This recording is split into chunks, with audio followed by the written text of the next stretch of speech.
sea salvado. Soy salvado.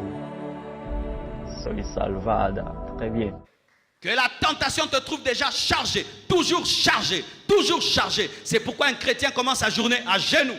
Pas au téléphone, à genoux. Parce que tu ne connais pas la journée. La Bible dit que tu ne sais pas ce qu'un jour peut enfanter. Tu ne sais pas ce qu'un jour peut enfanter. Tu ne sais pas ce qu'un jour peut enfanter. Un jour, je me lève comme ça et il y a une dame qui m'appelle.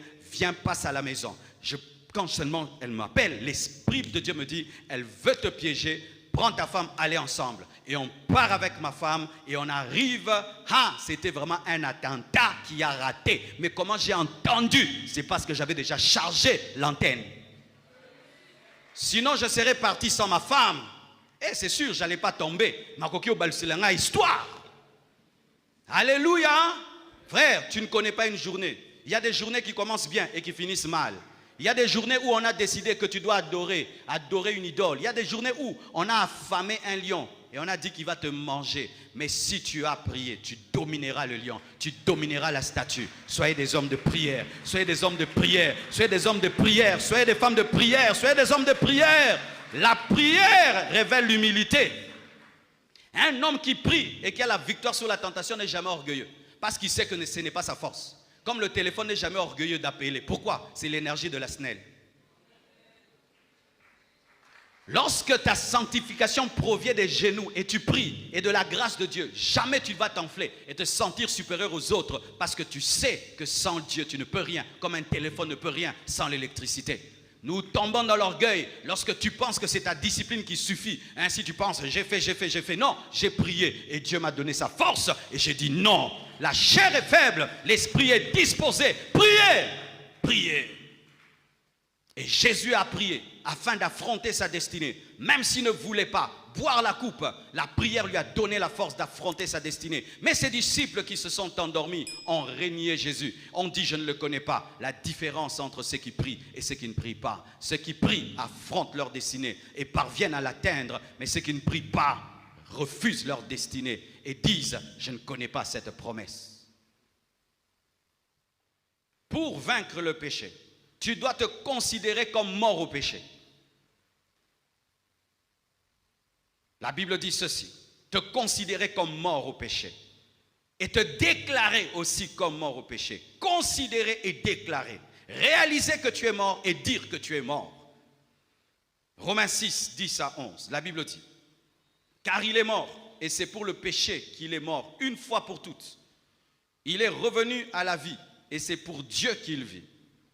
Ainsi vous-même, écoutez, regardez-vous comme mort au péché et comme vivant pour Dieu en Jésus-Christ. Regardez-vous comme mort pour le péché et vivant pour Jésus. Tu te regardes et puis tu le dis.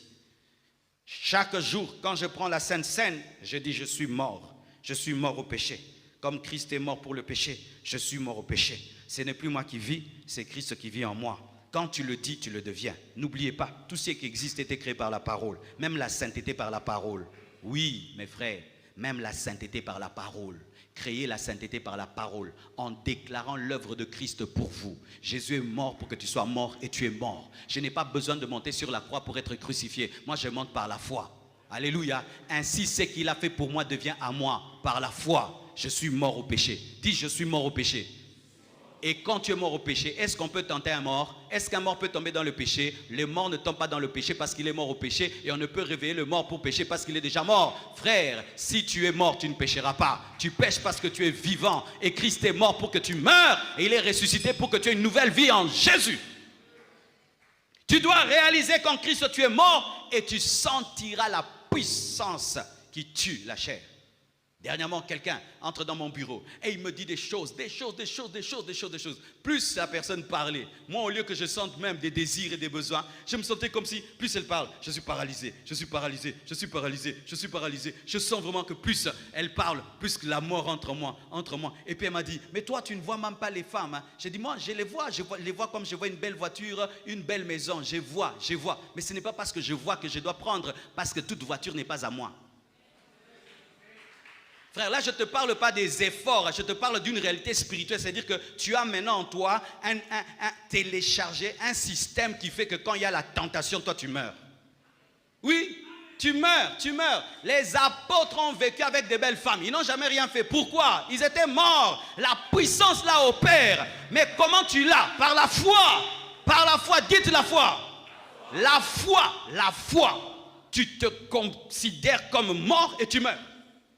Tu te considères comme mort au péché et tu meurs. Pourquoi? Quelqu'un a accepté la souffrance de la croix pour que quand tu croiras et tu déclareras, ce qu'il a fait dans le monde spirituel te soit donné gratuitement. Je te dis, c'est un mystère, mais c'est vrai. Va confesser la parole, va confesser l'œuvre de Dieu.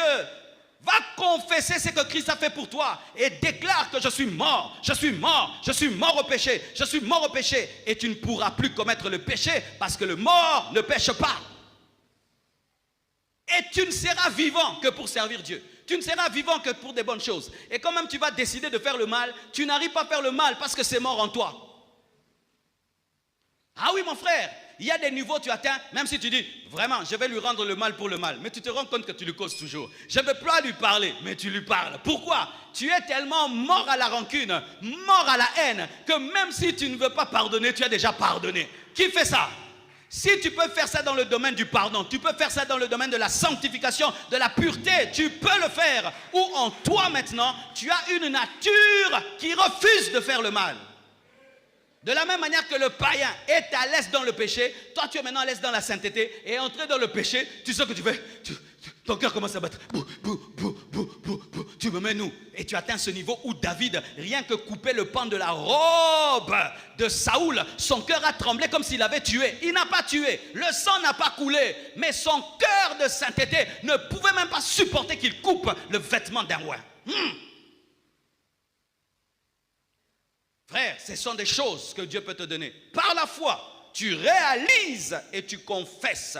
Tu réalises que tu es mort avec Christ. Et lorsque Christ mourait, tu mourrais aussi avec lui. Et tu réalises que lorsqu'il est ressuscité avec toi. Ainsi, ce qui est mauvais meurt. Et ce qui reste, c'est ce qui est bon. Une nouvelle vie. Une nouvelle vie. Où tu vis maintenant pour Dieu. Par la puissance de l'Esprit. Alléluia. Watchman y appelle cela faire la comptabilité. La comptabilité spirituelle, tu entres dans ta vie et tu comptes et tu dis, mais je suis mort. Et quand tu crois que tu es mort, tu meurs. C'est ça le secret de la sainteté. Le secret de la sainteté, mon frère, c'est dans la foi. La foi d'un enfant où tu crois que comme Christ est mort à la croix et je suis mort avec lui, même si je n'étais pas là, et la puissance de la croix opère dans ma vie, même si c'est une œuvre de 2000 ans, elle est réelle aujourd'hui et tu la vivras. J'étais très addict à la musique du monde. J'aimais les stars comme pas possible. Mais aujourd'hui, quand je me rends compte comment j'ai pu abandonner ça, tu sens réellement que Dieu t'a donné une nouvelle nature. Une nouvelle nature, une nouvelle nature. Toi-même, tu sens que tu as une nouvelle nature. C'est pourquoi, frère, avant de rechercher la sainteté, tu dois recevoir Jésus, car c'est Jésus qui donne la nature de sainteté. Sinon, tu vas rechercher la sainteté religieusement, et la sainteté religieuse, on n'arrive pas à la pratiquer tout le temps. Un jour, tu vas te fatiguer parce que ta nature va revenir au galop. Et ça, je vais expliquer avec des frères parce que j'aimerais laisser vraiment une image dans nos têtes comme on va vers la fin. La Bible dit dans Romains 8, versets 5 à 8, ceci. Écoutez ceci. Ceux en effet qui vivent selon la chair s'affectionnent aux choses de la chair, tandis que ceux qui vivent selon l'esprit s'affectionnent aux choses de l'esprit. On nous présente deux groupes d'hommes. Un groupe affectionné aux œuvres de la chair, un autre affectionné aux œuvres de l'esprit. Opposition. Verset 6. L'affection de la chair, c'est la mort, tandis que l'affection de l'esprit, c'est la vie et la paix. Celui qui obéit à la chair finit par mourir, et celui qui obéit à l'esprit vit et reçoit la paix et le bonheur. Car l'affection de la chair est inimitié contre Dieu, parce qu'elle ne se soumet pas à la loi de Dieu, et qu'elle ne peut même pas. Donc la chair, on ne la convertit pas, il faut seulement la tuer. Amen. Hein? Elle ne peut même pas, c'est comme un démon. La chair, c'est comme un démon. Et il y a des gens qui luttent pour arranger leur chair, La chair ne peut pas, même si tu fais tout. Ta chair ne peut pas. Les gens ont pris la chair, l'ont emmené à des monastères. Là-bas, dans les monastères, là, la chair a fait des choses. Ils ont dit, non, s'il reste parmi les gens, ils vont faire des choses. On a pris vraiment une personne toute seule. On l'amène dans une chambre, on l'enferme. Vous arrivez là-bas et c'est mastir, la chair. On prend un prisonnier, on le dit, on t'arrête, tu fais le mal. Vous l'amenez en prison là-bas. Là-bas, il tue encore d'autres prisonniers. La chair, on ne l'arrange pas. On la crucifie par la parole, par le Saint-Esprit, par la foi. En dehors de ça, la chair ne peut pas changer. Alléluia. C'est pourquoi quand tu fais, j'ai fait tel effort. Frère, avant de faire des efforts, aie d'abord la nature. Car l'affection de la chair est inimitié contre Dieu parce qu'elle ne se soumet pas à la loi de Dieu et qu'elle ne peut même pas. Or, ceux qui vivent selon la chair ne sauraient plaire à Dieu, ne sauraient un homme qui est dirigé par son âme charnelle ne saurait plaire à Dieu. Même s'il prie comment, il y aura toujours des mauvaises choses en lui. Et Galates 5, versets 16 à 25 nous dit ceci. Je dis donc, marchez selon l'esprit. Il donne maintenant le secret. Et vous n'accomplirez pas les désirs de la chair. Quand tu ne veux pas vivre selon la chair, tu dois vivre selon l'esprit. Il n'y a pas de neutralité dans la spiritualité.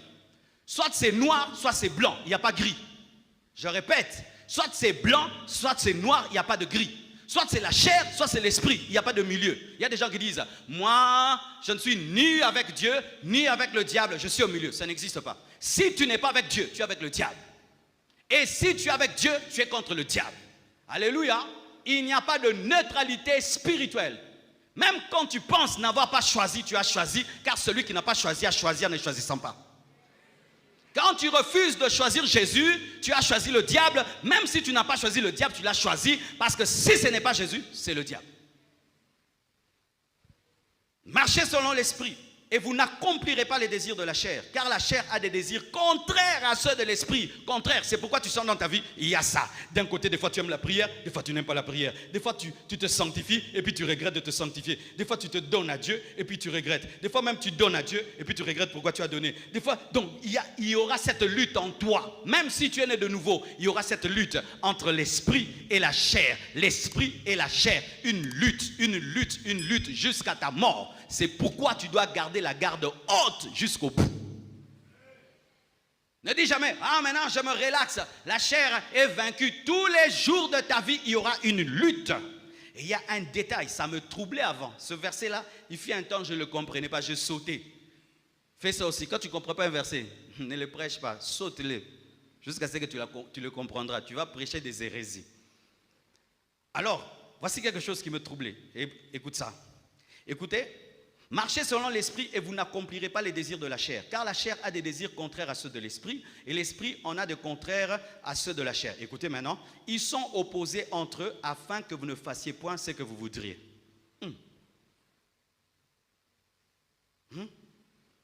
Écoutez. Ils sont opposés entre eux afin que vous ne fassiez point ce que vous voudriez. Mais maintenant, moi, je suis où? La Bible, il faut la lire lentement et c'est là que sera mon message. On dit que la chair est opposée à l'esprit et ils sont en opposition afin que vous ne fassiez pas ce que vous voudrez. Maintenant, moi, je suis où? On parle de la chair, on parle de l'esprit. On dit que moi, je ne fais pas ce que je veux. Mais maintenant, quand je fais les choses de l'esprit, là, c'est pas moi. Quand je fais les choses de la chair, là, c'est pas moi. Moi, maintenant, c'est qui? Quand est-ce que je suis moi? Tu n'es jamais toi.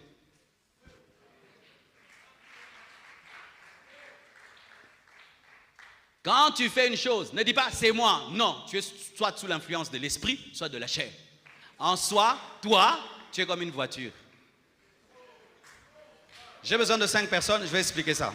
C'est là que j'ai besoin d'un frère d'abord costaud. D'abord un costaud. Frère Amakassi.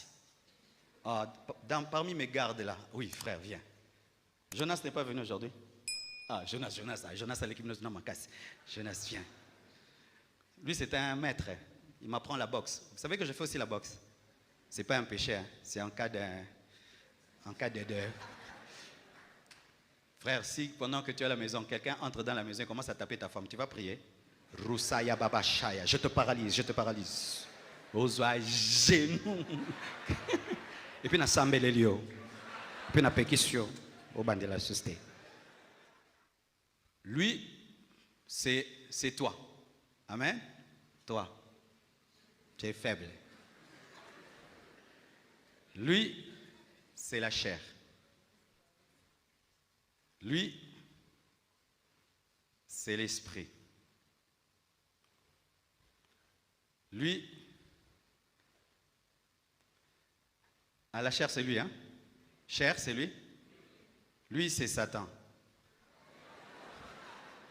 Et lui, c'est Jésus. OK? Frère, venez maintenant.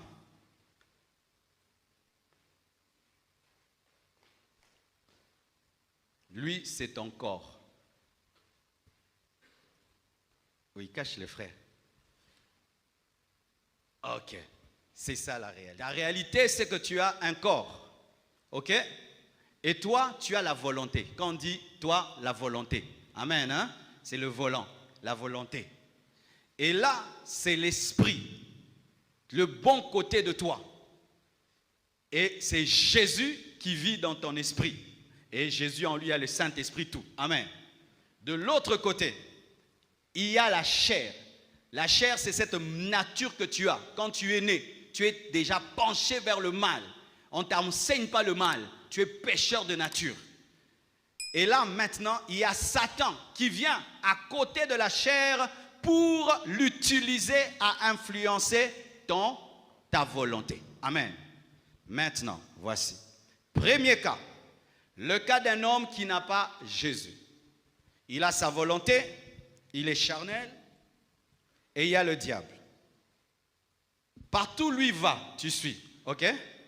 Lui, là où il va, tu suis. Toi, tu fais rien. Parce que le corps ne fait rien, n'est-ce pas? Si je vais te donner un coup maintenant, je te donne un coup. Si maintenant je vais t'imposer les mains, je t'impose les mains. Le corps, lui, il fait tout ce qu'on lui demande. C'est pourquoi il ne faut pas trop t'occuper du corps. Il faut t'occuper de celui qui dirige le corps. Alors, maintenant, lui, il a une volonté. Il ne connaît pas Jésus. Il est charnel. Et que fait le diable? Il l'emmène en enfer. Emmènons-le en enfer. Corps suit. Et puis, ton corps commence à faire quoi? Masturbation, impudicité, ivrognerie. Pourquoi? Parce que le diable dirige. Et la femme du diable dans ta vie, c'est la chair. Alléluia. Quand maintenant tu es loin de Dieu, maintenant qu'est-ce que Dieu fait? Il fait qu'il y ait des gens qui commencent à prier. Seigneur, sauve les âmes, sauve les âmes, sauve les âmes, sauve les âmes. La moisson est grande, mais un peu d'ouvriers. Et Dieu suscite un prédicateur. Peut-être tu passais à côté d'un marché et un prédicateur est en train de prêcher. Frère, répands-toi, abandonne le péché, abandonne l'impudicité. Si tu entends cette parole, Jésus va te sauver, il va entrer dans ta vie. Et qu'est-ce qui se passe? La parole vient et touche ton âme. Mais quand elle touche ton âme, il y a une résistance de ta chair. Amen. Hein? Ta chair s'y oppose et les démons qui sont dans ta vie s'y opposent. Et plus le prédicateur est loin, plus il a prié réellement, même s'il refuse, qu'est-ce qui se passe? Jésus-Christ maintenant vient. Connecté, il vient. Cette dimension de ta vie, ton esprit qui était mort, coupé de Dieu, maintenant est connecté à Jésus, connecté au Saint-Esprit. Et maintenant la guerre commence. Maintenant, chamaillez-vous celui-là. Allez-y, Benda.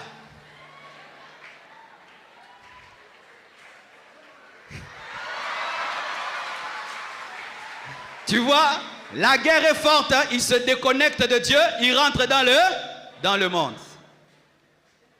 Quand est-ce que le frère voudra, sera sauvé?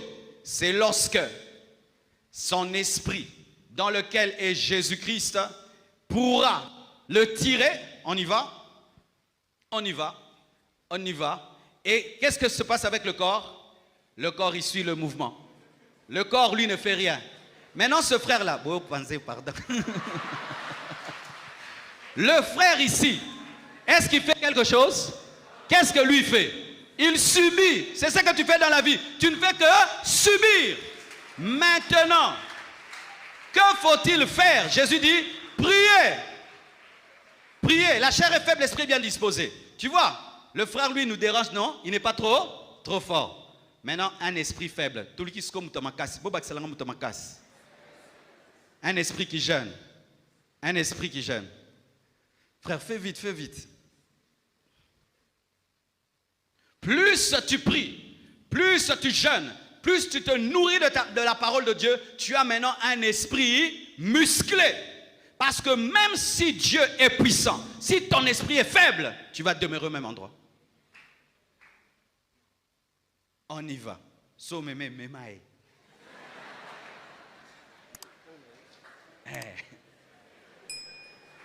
Maintenant, il entre dans Alpha 40. Il jeûne, il prie. Il entend la parole et il reçoit un esprit qui devient fort, fort. Et tu décides d'abandonner le mal, d'abandonner le péché. Maintenant, Jésus, il décide de te libérer. Et qu'est-ce qui se passe? Qu'est-ce qui se passe? Qu'est-ce qui se passe? Ton corps vit dans la pureté. Ton corps vit dans la sainteté. Ton corps vit dans la crainte de Dieu. Pourquoi? Parce que l'esprit maintenant c'est musclé. Prie et muscle-toi. Prie et muscle-toi. Jeûne et muscle-toi. Écoute la parole. Pourquoi? Tu ne fais jamais ce que tu veux. La vie a témoigné que son monde qui renonce à tête et c'est Jésus qui vit dans nous. Jésus seul qui vit dans nous. Moi, je m'en pile.